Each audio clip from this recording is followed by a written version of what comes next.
So let's talk about the two images that surfaced of the Avata 360. This is our first proper look at the drone. No promo renders, no blurry leaks. They don't rewrite the story, but they quietly add clarity to what we already suspected. We already knew this drone was playing in both worlds, 360 and FPV. Earlier leaks made that clear. What these images do is reinforce that direction and layer in a few important details. And because these are the first live shots, they give us a much clearer sense of how this thing is actually built.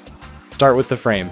Classic cinewhoop energy. Compact, gray, fully enclosed prop guards, but instead of push-on props, DJI is using screws. That means the propellers stay locked in the exact same position every flight.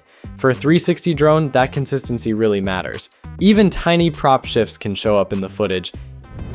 Now look at the ducts.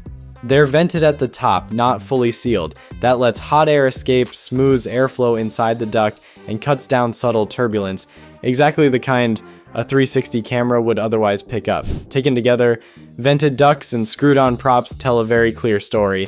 This drone isn't chasing convenience or aggressive FPV behavior, it's chasing stability, predictability, and cleaner 360 footage. And that brings us to FPV. FPV doesn't look like the core strength here. Everything we're seeing points towards smooth, repeatable flight, not sharp reactive moves. FPV feels like an option, not the reason this drone exists, even if Avata is still in the name.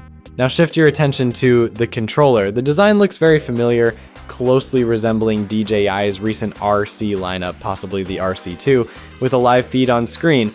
Not a reframed 360 view, not a stitched sphere, just a straightforward camera feed. That's important because it strongly supports what earlier leaks hinted at, a proper single lens mode. Here's how the camera setup appears to work. There are two lenses, one facing up, one facing down, for full 360 capture.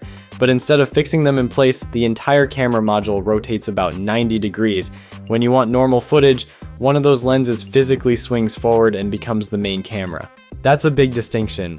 Compare that to something like the Antigravity A1, where the lenses are fixed. It's 360 or nothing. If you want traditional footage, you're figuring it out in post. Here, it looks like you'll get that choice in the air. One of the images also quietly shows a 3-battery charging hub loaded up, the familiar kind that almost always ships with Fly More bundles. That lines up perfectly with earlier chatter about multiple kits being planned from day one. Pricing leaks back that up too. In China, it's positioned pretty aggressively. Affordable by DJI standards.